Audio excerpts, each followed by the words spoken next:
उत्तराखंड में होने का ये तो गर्व है हमें, क्योंकि हम देवभूमि से हमारा ताल्लुक़ है और उत्तराखंड ये हमारी मातृभूमि है।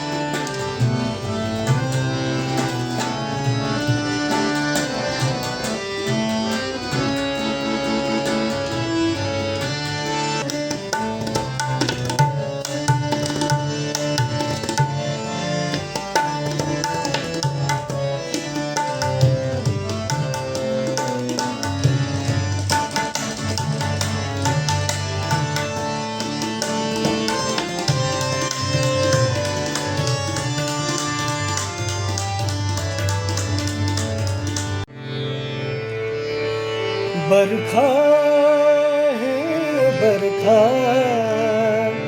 बरखा है बरखा,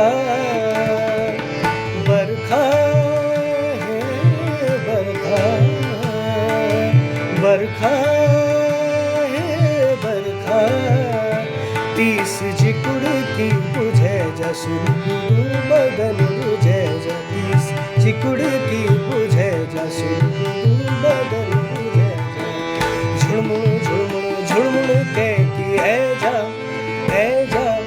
बरखा है बरखा, बरखा है बरखा। मेरती साल मन झुराना, माया की फसल सुखाना। बादल बनी उड़ न जाऊं, सोन जान क्यों लुकोना। रूखा सूखा मन हरियाली के जा। झुड़मुड़ झुड़मुड़ झुड़मुड़ झुड़मुड़ झुड़मुड़ झुड़मुड़ झुड़मुड़ झुड़मुड़ झुड़मुड़ झुड़मुड़ झुड़मुड़ के की ऐ जा बरखा है बरखा, बरखा है बरखा। तीस जिकुड़ती बुझे जा सुरगुरु बदन बुझे जा, तीस जिकुड़ती बुझे जा सुरगुरु बदन बुझे जा। झुमो झुमो झुमो झुमो झुमो झुमो झुमो के की ऐ जा बरखा है बरखा, बरखा है बरखा।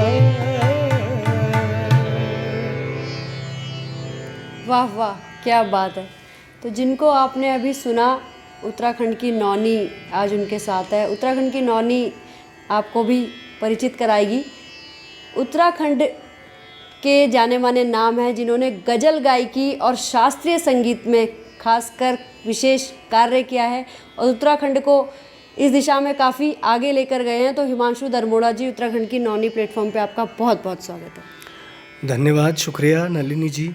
और उत्तराखंड की नौनी ये जो आपका चैनल है और इसके प्लेटफॉर्म के माध्यम से आप बहुत ही नायाब काम कर रही हैं, जिसमें लोक संस्कृति को, भारतीय संस्कृति को आप विभिन्न मंचों पर आप जा रही हैं और ऐसी शख्सियतों को आपने अपने इस प्लेटफॉर्म पे शामिल किया है।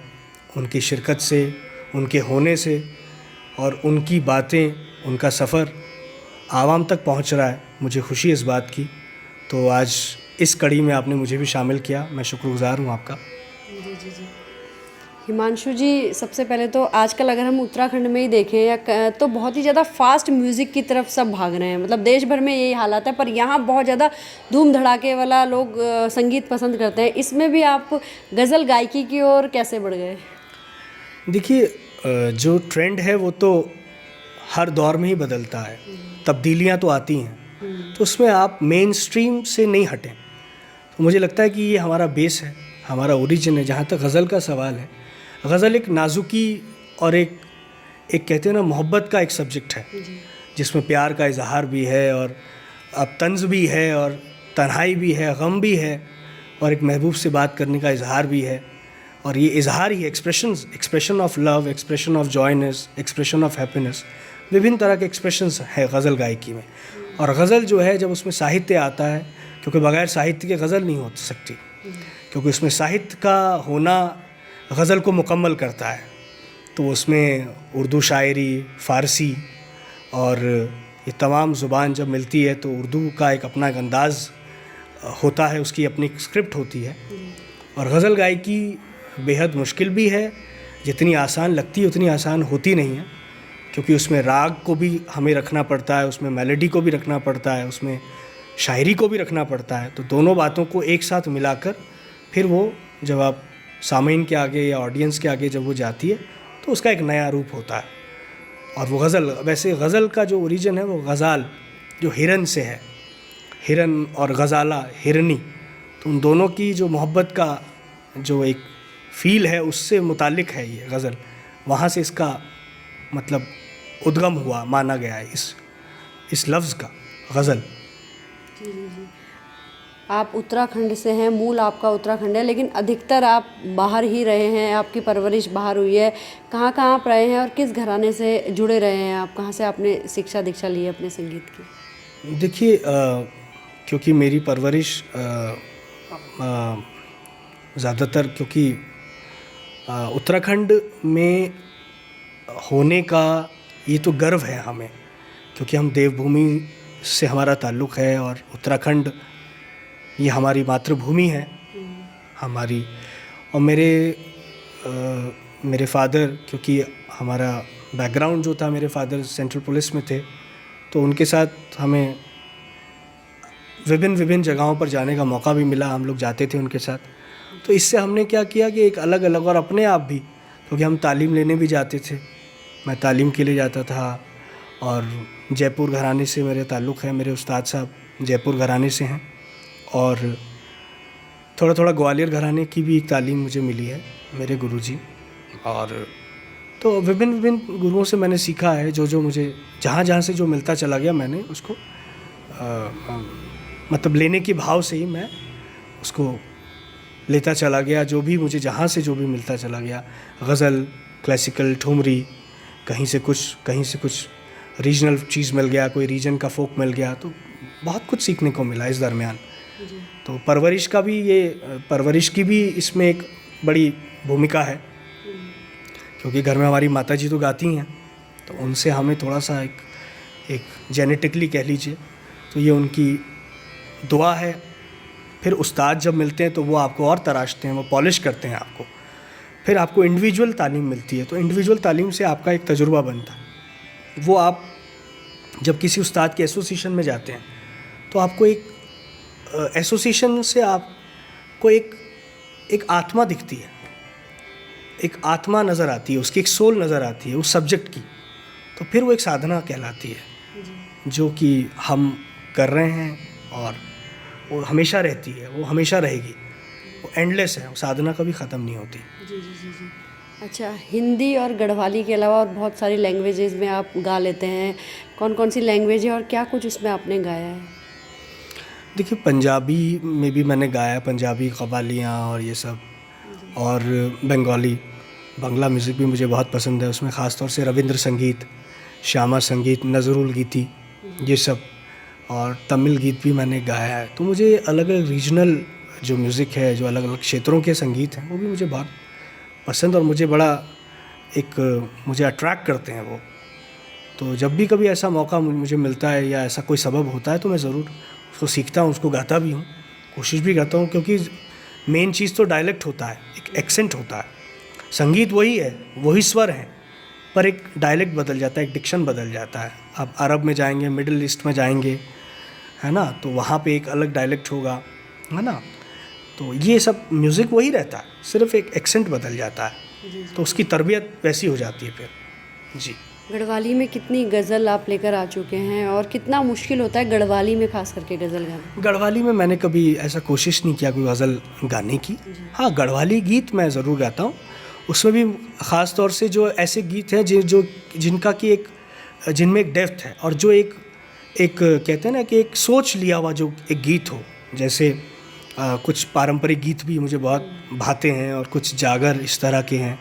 जैसे हमारे उत्तराखंड के बहुत एक प्रबुद्ध और कहते हैं ना एक विचारक हैं, मैं कहूँगा कि वो डॉक्टर हटवाल हैं। उनके कुछ इस तरह के गीत उन्होंने लिखे हैं, पारंपरिक जागर, मांगल, और बहुत सारे जो हैं क्षेत्र के गीत जो हमारे गढ़वाल के से संबंधित जो हैं वो गीत उन्होंने उनका एक संकलन हमको दिया था, तो उसमें से भी हमने कुछ गीत लिए। और फिर नेगी जी जो हैं हमारे आदरणीय नरेंद्र सिंह नेगी जी, उनके भी गीत हमको बहुत टच करते हैं, छूते हैं। मतलब एक कहते हैं ना कि आपको एक आपकी आत्मा को छूते हैं, क्योंकि उसमें एक कॉज है, एक सोच है, एक कहते हैं ना कि एक मुझे लगता है कि एक बहुत गहरी सोच लिया हुआ रहता है उनका। और उनकी गीतों में आपको अलग अलग भाव मिलेंगे, अलग अलग चीज़ों के भाव मिलेंगे। जैसे उसमें कुछ करुणा भी है, उसमें उमंग भी है, उसमें गढ़वाल का पलायन भी है, उसमें हर चीज़ है। तो वो एक सोच लिए हुए वो इस तरह के गीत गाना और उनकी सोच, वो मुझे लगता है कि आज के यूथ को भी बहुत, हर किसी को, मैं ही नहीं और भी बहुत लोग उससे मुतासिर होते हैं। तो जब मुतासिर होते हैं तो आपको इंस्पिरेशन मिलता है। और बाकी शास्त्रीय संगीत के क्षेत्र में तो बहुत सारे कलाकार हैं जिनको हम बचपन से सुन रहे हैं। भीमसेन जोशी जी, उस्ताद बड़े गुलाम अली ख़ां, आमिर ख़ां, और तमाम लोग, ये सब किशोरी ताई अमोनकर, गिरजा देवी, इन लोग को सुन के हम बड़े हुए हैं और इस तरह का माहौल हमको मिला है, तो ये खुशनसीबी हमारी। जी जी, नेगी जी को हम भी सुनते आ रहे हैं बचपन से, और जगह जगह उनकी तारीफ भी सुनते आ रहे हैं। लेकिन नेगी जी के अलावा और किन्हें आप मानते हैं कि हाँ उत्तराखंड में कुछ ये लोग भी कुछ अलग लेके आ रहे हैं, काम कर रहे हैं इस दिशा में? देखिए, अभी मैंने बहुत ज़्यादा तो ऐसा कुछ सुना नहीं है, और अपार्ट फ्रॉम नेगी जी, जब तक उनका म्यूज़िक है, जब तक वो हैं इस ज़मीं पर, जब तक वो रहेंगे, वो कुछ ना कुछ करते ही रहेंगे। और उसके अलावा और भी बहुत सिंगर्स हैं उत्तराखंड में, उसमें मैं कुछ कोई नाम तो ऐसा पर्टिकुलर मेरे जहन में नहीं है, पर हाँ नए नए लोग बहुत कुछ कर रहे हैं। पर वही कंटेंट जब तक नहीं होगा, कंटेंट होना चाहिए। आप कुछ भी करें, म्यूज़िक बनाएं, सिनेमेटोग्राफी करें, वीडियोग्राफी करें, but content should be there. शायरी भी तब तक पूरी नहीं हो सकती जब तक उस शेर में दम नहीं होगा। आप टेक्निकलिटीज़ तो कितना भी रख लीजिए, पर जब उस शेर में जान नहीं होगी, उस पोइट्री में जान नहीं होगी, तो वो कंटेंट। तो मैं आज के युवाओं को यही कहना चाहूँगा, जो हमारे साथी कर रहे हैं, कि कंटेंट अच्छा रखें। तो कंटेंट अच्छा रखेंगे तो आप कॉम्प्रोमाइज़ मत करिए ना, अपने साहित्य से क्यों कॉम्प्रोमाइज़ कर रहे हैं। तो वो बहुत ज़रूरी है आज के दौर में, मुझे लगता है कि हमें करना चाहिए। बहुत लोग अच्छा कर रहे हैं और मुझे खुशी है इस बात की। अभी आपके अपकमिंग्स भी कुछ हैं जो सुनने को मिलेंगे? अपकमिंग मेरे कुछ, अभी मेरा एक पूरा भजन्स का एक सीरीज़ आ रहा है, उसका नाम है आनंद। तो उसमें वो भजन्स मैंने ही लिखे हैं, कंपोज भी मैंने किए हैं। उसमें कृष्णा भजन है, राम स्तुति है, तो पूरे ट्रैक लिस्ट है वो। उसके बाद नवंबर में भी एक हमारा एक गीत आ रहा है, कमर्शियल है वो थोड़ा सा, तो जारी रहेगा, सब चलता रहेगा। कुछ पिछले कार्य भी बता दीजिए। पिछले दौर में भी काफ़ी हमारी रिकॉर्डिंग्स मौजूद रही हैं। मेरी निस्बत ऑल इंडिया रेडियो से रही है, मेरा जुड़ाव रहा है एसोसिएशन ऑल इंडिया रेडियो, और दूरदर्शन कोलकाता, दूरदर्शन बॉम्बे, सब जगह हमने काफ़ी हमारी रिकॉर्डिंग्स मौजूद भी हैं। और लाइव प्लेटफॉर्म्स पे हमने काफ़ी अक्रॉस इंडिया में, मतलब मेरा आना जाना रहा है, और निरंतर प्रोग्राम्स मैं देता रहा हूँ। पिछले 16-17 साल से ये निरंतर चलता आ रहा है, और आगे भी मुसलसल चले, और बस यही हमारी दुआ है। जी जी जी, शानदार। तो फिर उत्तराखंड की नौनी के माध्यम से आज कुछ और दर्शकों को सुना दीजिए, हो जाए? मैं गज़ल सुना देता हूँ आपको। हाँ, गज़ल।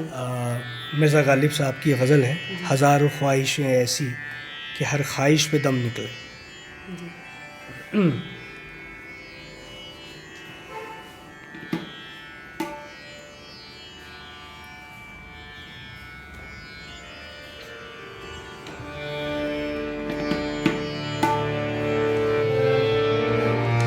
हज़ारों ख्वाहिशें ऐसी कि हर ख्वाहिश पे दम निकले।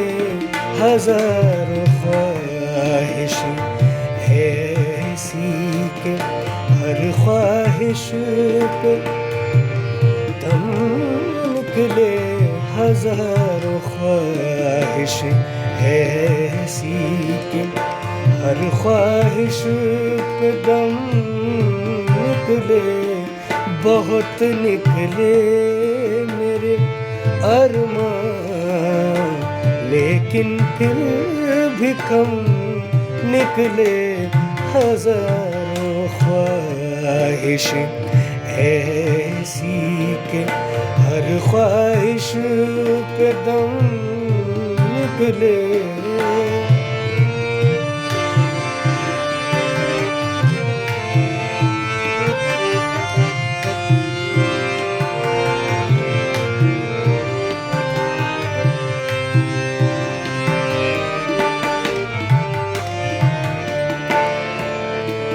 मोहब्बत में नहीं है फर्क जीने और मरने का, मोहब्बत में नहीं है फर्क जीने और मरने का, उसी को देख कर जीते हैं जिस काफिर पे दम निकले, उसी को देख कर जीते हैं जिस काफिर पे दम निकले, बहुत निकले मेरे अरमान, लेकिन फिर भी कम निकले, हजार ख्वाहिश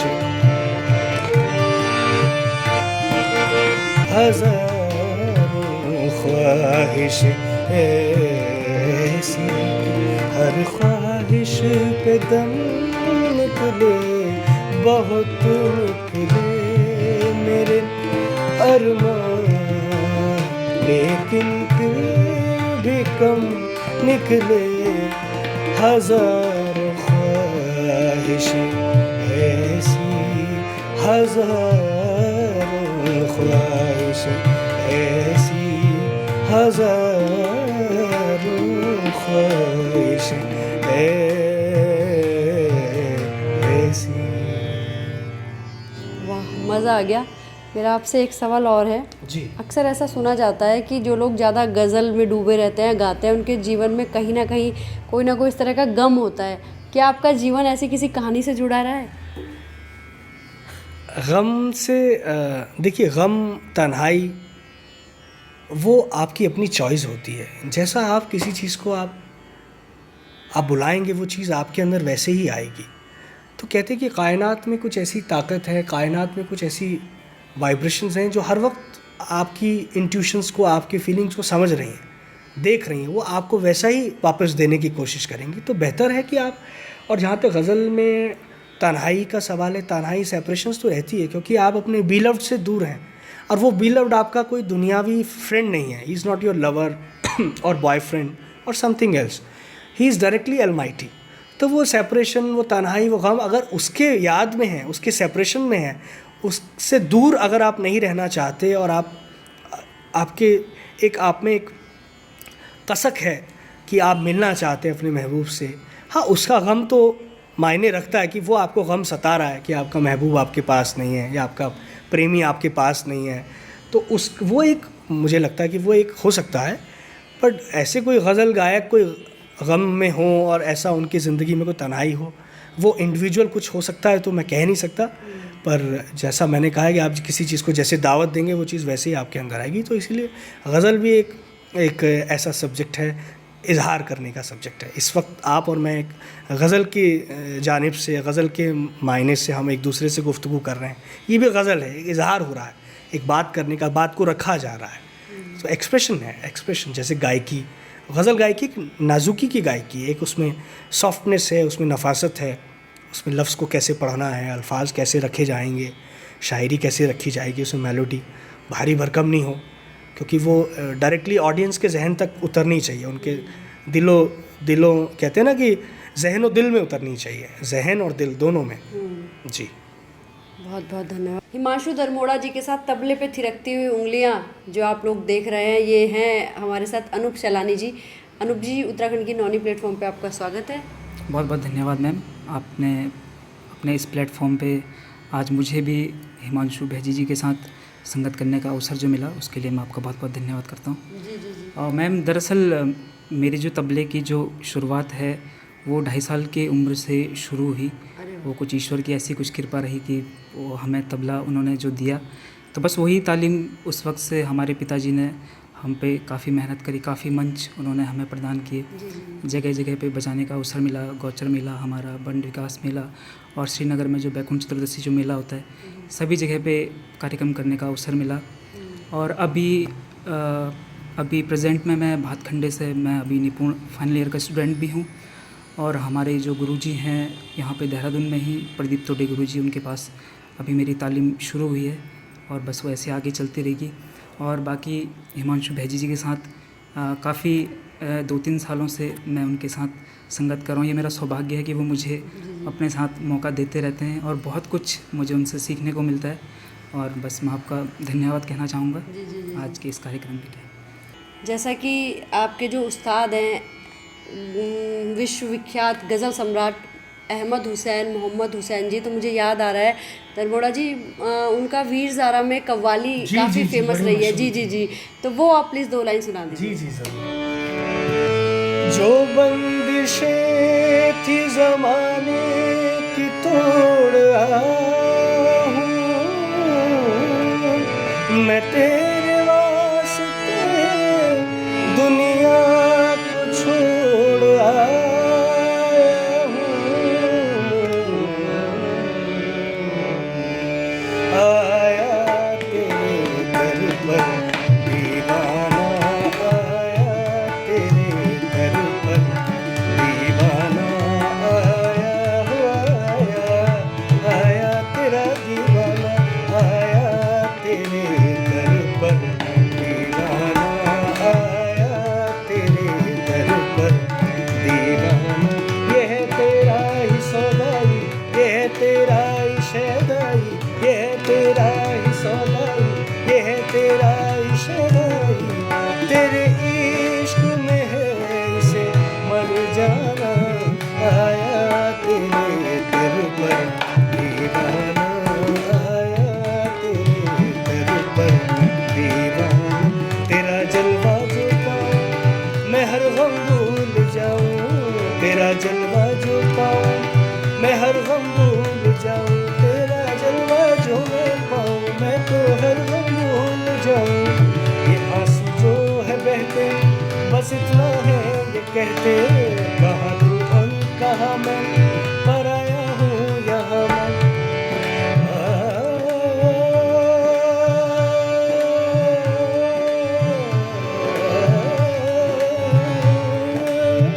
करम इतना अगर हो कि मुझ पर एक नजर हो,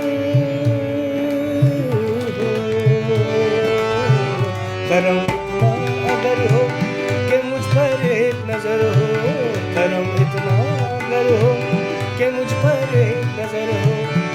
जानो दिल हार दूं मैं, जिंदगी हार दूं मैं, जानो दिल हार दूं मैं, जिंदगी हार दूं मैं। जैसे शम्मा पे मरता है परवाना, आया किस मोड़ पे अफसाना, आया किस मोड़ पे अफसाना,